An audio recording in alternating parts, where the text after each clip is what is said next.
आपको बताएं कि तरलाई की मस्जिद में धमाका, खुदकुश बमबार की शनाख्त हो गई है। हुकूमती जराये का ये बताना है कि खुदकुश बमबार ने अफगानिस्तान से दहशतगर्दी की तरबियत ली।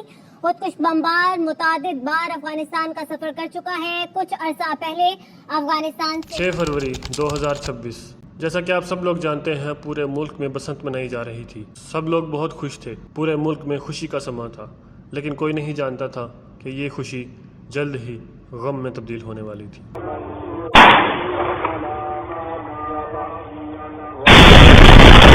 बात कर रहे हैं खतीजतुल कुबरा मस्जिद इस्लामाबाद। अब सजदे पे थे तो पहले वो जब खड़े थे तो सजदे पे गए, पहले एक फायर हुआ है। एक फायर के बाद जब आप सजदे में गए ना, तो कितनी सी देर थी तो एकदम सा धमाका हुआ है, ठीक है, और धमाका हुआ है और वो हुआ है तकरीबन पिछली जगह सेंटर में, यूँ समझे कि मैच 6 फरवरी 2026 को जुम्मे का दिन था। तकरीबन 1:30 बजे जुम्मे की नमाज हो रही थी। मस्जिद में लोग जुम्मे की नमाज अदा कर रहे थे जब ये वाक़या हुआ।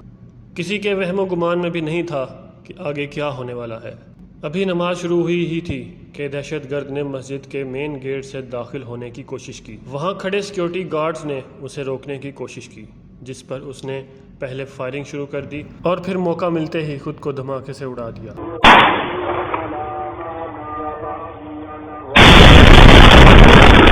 गार्ड्स की बहादुरी की वजह से वो मस्जिद के अंदर यानी मेन हॉल दाखिल नहीं हो सका, वरना नुकसान इससे भी कहीं ज़्यादा हो सकता था। इस धमाके की वजह से पूरे शहर में खौफ व हिरास फैल गया। कुछ ही देर में इस पूरे शहर में हाई अलर्ट जारी कर दिया गया। धमाके में होने वाले जख्मियों और शहीदों को उठाने के लिए वहाँ के लोकल्स ने फ़ौरन आगे बढ़कर सबको उठाया। थोड़ी ही देर में एम्बुलेंस वहाँ पहुँच गई और ज़ख्मियों को अस्पताल मुंतकिल किया गया। इस धमाके में तकरीबन 30 शहादतें मौसूल हुईं और 170 से ज़्यादा ज़ख्मी हुए।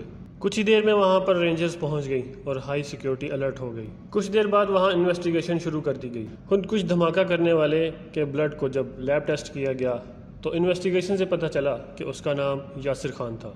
इसका ताल्लुक KPK के इलाके से था, लेकिन वो पिछले 5 महीनों से अफगानिस्तान में मौजूद था, जहां उसे सुसाइड अटैक और असलहा चलाने की ट्रेनिंग दी गई। इस हमले की जिम्मेदारी दाइश यानी ISIS ने कबूल की है।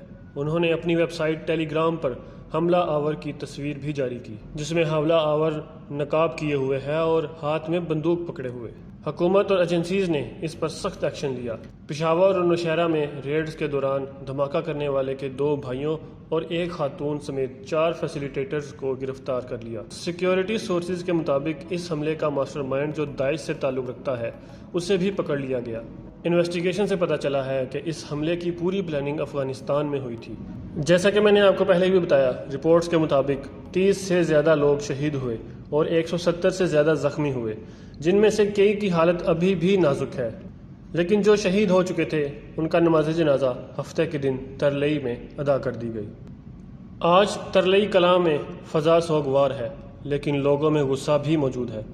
हुकूमत ने शहर में हाई अलर्ट कर दिया है और जगह जगह चेकिंग सख्त है। ये वाक़या हमें याद दिलाता है कि दुश्मन अभी भी मौका ढूंढ रहा है और हमें मज़ीद होशियार रहने की ज़रूरत है। उम्मीद करता हूँ आज की इस वीडियो में आपको काफ़ी कुछ इन्फॉर्मेशन मिली होगी। मज़ीद ऐसी वीडियोज़ के लिए मेरे चैनल को सब्सक्राइब करें।